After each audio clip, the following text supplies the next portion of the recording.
Hello, welcome to everyone. Myself doctor Kaleem Ahmad और आज हम लोग पढ़ने वाले हैं प्लेटलेट्स के बारे में। तो नॉर्मल स्ट्रक्चर कैसा होता है प्लेटलेट्स का, हम लोग देखते हैं। दिस वन प्लेटलेट, ये स्यूडोपोडिया, इसको हम फ्लोपीडिया भी बोलते हैं। इस वन आरबीसी, ये इंटरनल व्यू है ब्लड वेसल्स का। प्लेटलेट्स प्लेटलेट्स इस वन प्लेटलेट्स। ब्लड फिल्म को अगर माइक्रोस्कोप से देखें तो जो ये पॉइंट नज़र आ रहे हैं नीले नीले ब्लू कलर के जो पॉइंट हैं, ये प्लेटलेट्स हैं। और ये रेड रेड जो है ये आरबीसी है। और इस सेंटर में ये स्ट्रक्चर्स को डब्ल्यूबीसी है। इंट्रोडक्शन क्या है प्लेटलेट्स को हम लोग थ्रोम्बोसाइट्स भी बोलते हैं और ये ब्लड का एक फॉर्म्ड एलिमेंट है।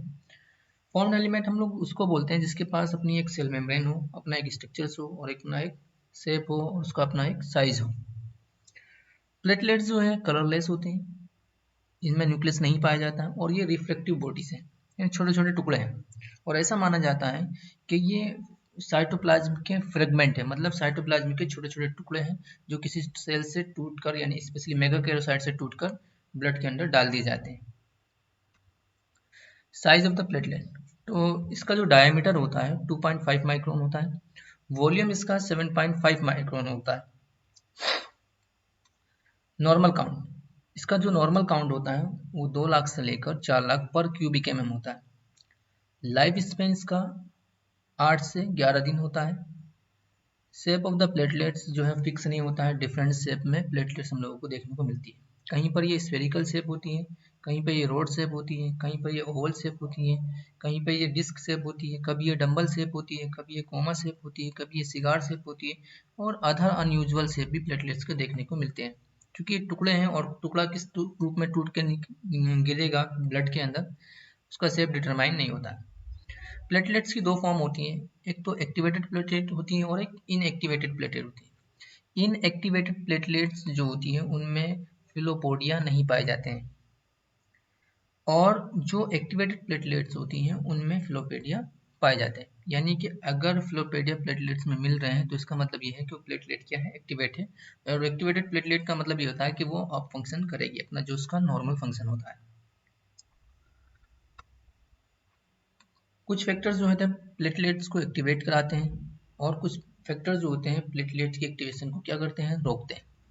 तो कुछ एक्टिवेटर्स होते हैं, कुछ इनहिबिटर्स होते हैं। तो जो एक्टिवेटर्स हैं जैसे कोलेजन फाइबर्स होते हैं, वॉन विलब्रेंट फैक्टर है, थ्रोम्बोक्सिन A2 है, platelet activating factor, thrombin, ADP यानी कि एडिनोसिन डाइफास्फेट, और कैल्शियम, पी सिलेक्टिन एंड कॉन्जुलेक्सिन।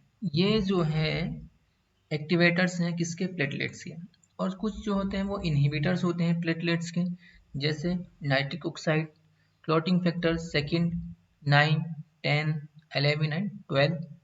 ठीक है, प्रोस्टासाइक्लिन, ये न्यूक्लियोटाइडेज, ये क्या होते हैं, प्लेटलेट्स के एक्टिवेशन को इनहिबिट करते हैं।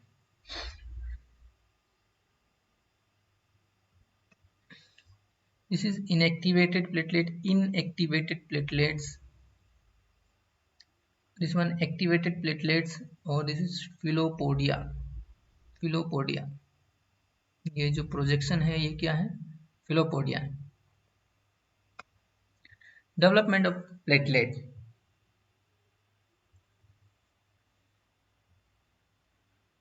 तो डेवलपमेंट में हम लोग अगर देखते हैं तो प्लुरिपोटेंट हीमोपोएटिक स्टेम सेल, उससे क्लोनी फॉर्मिंग ब्लास्टोसाइट बनती है। फिर वह क्लोनी फॉर्मिंग ब्लास्टोसाइट जो है CFUM में डिवाइड होती है। फिर उससे मेगाकेरोसाइट बनती है। फिर इस मेगाकेरोसाइट से क्या बनती है, प्लेटलेट्स बनती है। तो प्लुरिपोटेंट स्टेम सेल, उसके बाद क्लोनी फॉर्मिंग यूनिट मेगाकेरोसाइट्स, उसके बाद मेगाकेरोसाइट्स, उसके बाद साइटोप्लाज्म ऑफ मेगासाइट फॉर्म्स सूडोपोडियम। और फिर इन सूडोपोडियम से छोटे छोटे टुकड़े डिटेक्ट होते हैं और जिसको हम लोग क्या बोलते हैं, प्लेटलेट्स बोलते हैं। प्लेटलेट्स का जो प्रोडक्शन होता है वो इन्फ्लुएंस होता है दो फैक्टर से। एक क्लोनी स्टिमुलेटिंग फैक्टर जो कि मोनोसाइट्स या टी लिम्फोसाइट सिक्रीट करती है। दूसरा होता है थ्रोम्बोपोइटिन जो कि लीवर या किडनी सिक्रीट करता है। ये दोनों फैक्टर्स होते हैं प्लेटलेट के प्रोडक्शन को क्या करती हैं, बढ़ाते हैं। इस तरह से ये एक स्टेम सेल है, उसके बाद ये मेगा केरोसाइट्स है, प्रो मेगा केरोसाइट्स है, फिर ये मेगा केरोसाइट्स है, ये छोटे छोटे क्या बने, सूडोपोडियम बने, ये डिटेच होके छोटे छोटे टुकड़ों में कन्वर्ट हो गए और इन्हीं टुकड़ों को हम लोग क्या बोलने लगते हैं, प्लेटलेट्स कहने लगते हैं। तो एक्चुअली में प्लेटलेट्स क्या होते हैं, फ्रेगमेंट होते हैं साइटोप्लाज्म के, जो मेगाक्यूरोसाइट से टूट टूट कर ब्लड में डाल दिए जाते हैं। इसीलिए ये कलरलेस होती है और इसके अंदर इसीलिए न्यूक्लियस नहीं पाया जाता है। Structures and composition of platelets. तो स्ट्रक्चर और कंपोजिशन ऑफ प्लेटलेट्स में सेल मेम्ब्रेन होती है, माइक्रोट्यूब्यूल्स होती हैं एंड साइटो। आगे देखते हैं, ये एक नॉर्मल प्लेटलेट का स्ट्रक्चर्स है। ओके, इसके अंदर ये अल्फा ग्रेन्यूल्स है, अल्फा ग्रेन्यूल्स। ओके, ये एक स्ट्रक्चर्स ओपन कैनालिकुलर सिस्टम, यहीं से प्लेटलेट्स में किसी सब्सटेंसेस की एंट्री होगी और यहीं से किसी भी सब्सटेंसेस को प्लेटलेट रिलीज करेगी। कौन, ओपन कैनालिकुलर सिस्टम से। ये डेंस ग्रेन्यूल है, इसमें ग्लाइकोजन मॉलिक्यूल्स, माइक्रोट्यूब्यूल्स, इसमें माइटोकॉन्ड्रिया, इसके अंदर न्यूक्लियस नहीं होता है। सेल मेम्ब्रेन के बारे में बात करते हैं। तो सेल मेम्ब्रेन जो होती है 6 नैनोमीटर थिक होती है और इसमें एक इन्वेजिनेशन पाया जाता है जिसको हम लोग बोलते हैं कैनालिकुलर सिस्टम। और इस कैनालिकुलर सिस्टम से ही जो प्लेटलेट्स के अंदर के जो ग्रेन्यूल्स होते हैं या कंटेंट होते हैं या प्लेटलेट्स को कोई चीज़ अपने अंदर से बाहर एक्सक्रीट करनी होती है, सिक्रीट करनी होती है, वो कैनालिकुलर सिस्टम से होकर ही जाते हैं। सेल मेम्ब्रेन जो होती है प्लेटलेट्स की, उसमें फास्फोलिपिड्स होते हैं, कोलेस्ट्रॉल्स होता है, ग्लाइकोलिपिड्स होते हैं, कार्बोहाइड्रेट्स होते हैं, जैसे कि एक नॉर्मल सेल मेम्ब्रेन में होता है। इन सब कंटेंट के अलावा जो ग्लाइकोप्रोटीन होते हैं और फास्फोलिपिड हैं, ये फंक्शनली इंपॉर्टेंट होते हैं। ग्लाइकोप्रोटीन क्या करता है, ये प्लेटलेट्स के एडिरेंस को रोकता है। एडिरेंस मतलब चिपकने को रोकता है, कि वो कहीं पर चिपके ना। जो इनएक्टिवेटेड प्लेटलेट्स होती है, क्योंकि प्लेटलेट का एक फंक्शन होता है एडरेंस, किसी भी सरफेस पे चिपकने का होता है, लेकिन ग्लाइकोप्रोटीन जो होता है इन नॉर्मल प्लेटलेट्स में उसको ब्लड वेसल्स की दीवारों से चिपकने से रोकता है।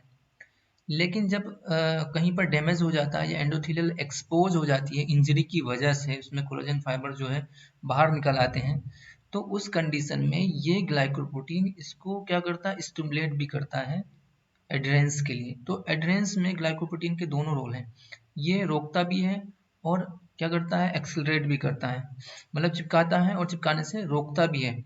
अगर नॉर्मल ब्लड वेसल्स है तो उसमें ये एडरेंस को रोकेगा, और अगर एबनॉर्मल ब्लड वेसल्स है यानी उसमें इंजरी हो गई है तो वहां पर ये प्लेटलेट्स के चिपकने को स्टिमुलेट करेगा या प्रमोट करेगा।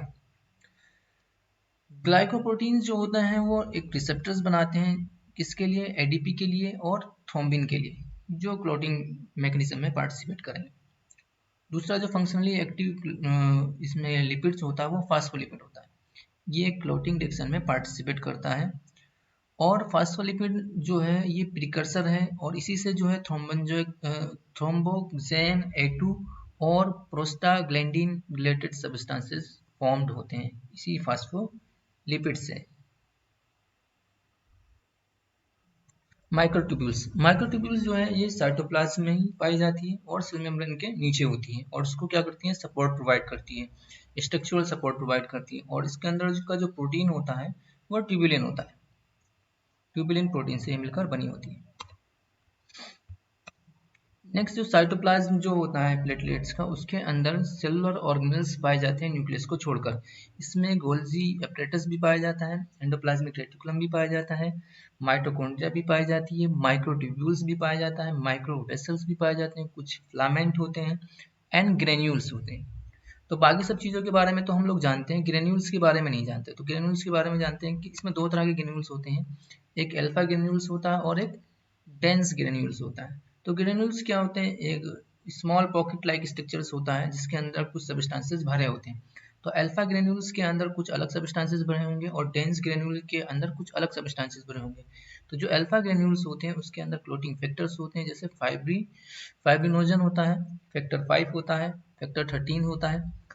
प्लेटलेट ड्राइव्ड ग्रोथ फैक्टर्स भी अल्फा ग्रेन्यूल्स में पाया जाता है, वेस्कुलर एंडोथेलियल ग्रोथ फैक्टर्स भी पाया जाता है इसमें, basic fibroblast growth factors, endostatin and thrombospondin. Dense granules में जो होता है न्यूक्लियोटाइडेज होता है, सेरोटोनिन होता है, फास्फोलिपिड होता है, कैल्शियम होता है, लाइसोसोम होता है। ओके। साइटोप्लाज्म के अंदर कुछ केमिकल सब्सटेंसेस भी बिखरे हुए होते हैं, जैसे उनमें प्रोटीन होता है, एंजाइम्स होते हैं, कुछ हार्मोनल सब्सटेंसेस होते हैं और कुछ अदर सब्सटेंसेस होते हैं जो साइटोप्लाज्म के अंदर पाए जाते हैं। तो इनमें से जो प्रोटीन होते हैं, कुछ कॉन्ट्रेक्टाइल प्रोटीन होते हैं। तो कॉन्ट्रेक्टाइल प्रोटीन जैसे एक्टिन होता है, मायोसिन होता है, जो कि प्लेटलेट्स के कॉन्ट्रेक्शन के लिए रिस्पॉन्सिबल होते हैं। एक होता है थ्रोम्बोस्टेटिन होता है। तो थ्रोम्बोस्थेनिन जो होता है वो रिस्पॉन्सिबल होता है क्लॉट रिट्रैक्शन के लिए, यानी कि जब क्लॉट बन जाता है तो उसमें कॉन्ट्रैक्शन क्रिएट कराता है। वॉल विल्ब्रेंड फैक्टर्स होता है।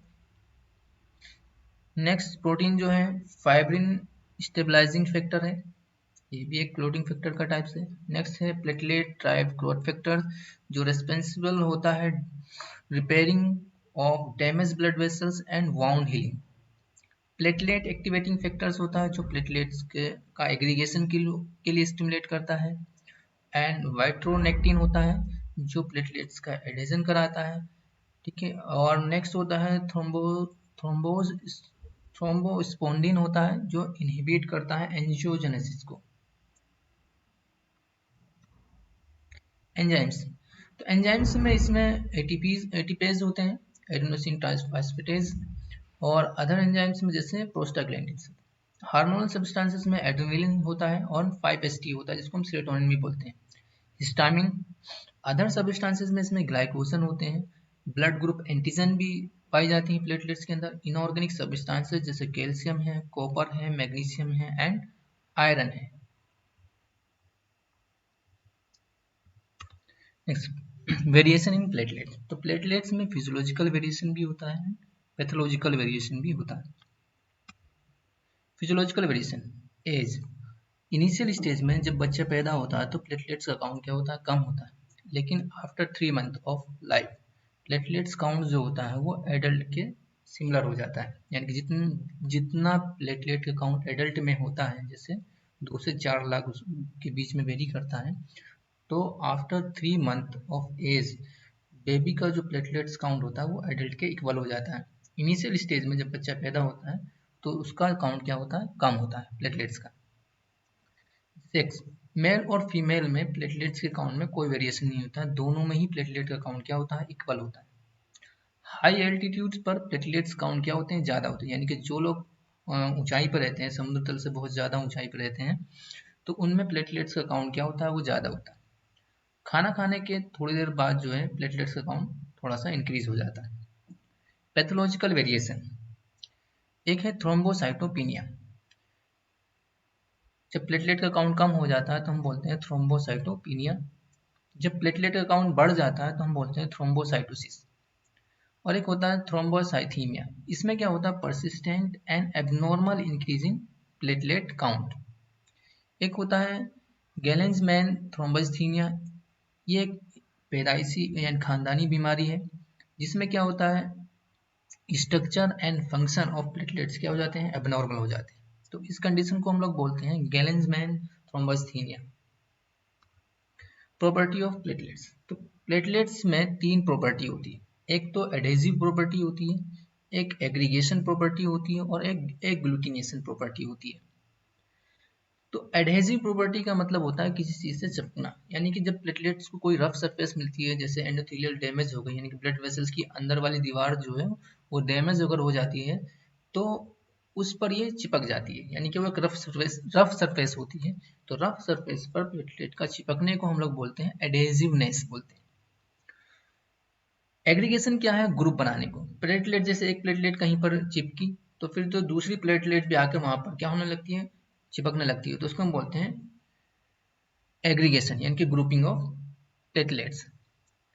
क्लैंपिंग हम लोग बोलते हैं जब प्लेटलेट्स एक दूसरे पर से चिपकने लगती है तो हम उसको बोलते हैं एग्लूटिनेशन। तो पहले प्लेटलेट्स में क्या होती है कि इसी सरफेस पे वो चिपक जाती है, उसको हम एडेसिवनेस बोलते हैं, स्पेशली रफ सरफेस से वो चिपक जाती है अकेली प्लेटलेट्स। फिर क्या वहाँ पे प्लेटलेट्स अगर इकट्ठा हो जाए तो हम लोग उसको बोलेंगे एग्रीगेशन, और फिर आपस में प्लेटलेट्स अगर चिपकने लगे तो हमको बोलते हैं एग्लूटिनेशन। प्लेटलेट्स के जो फंक्शन होते हैं, नॉर्मली जो प्लेटलेट्स होती है वो इनएक्टिव होती है और ब्लड्स में आरबीसी और डब्ल्यूबीसी और प्लाज्मा के साथ फ्लोटिंग करती हुई घूमती रहती है।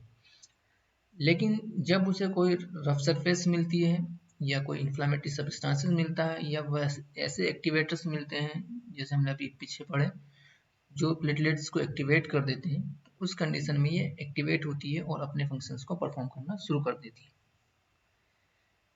तो प्लेटलेट्स का जो फंक्शन होता है वो होता है एक ब्लड क्लॉटिंग में।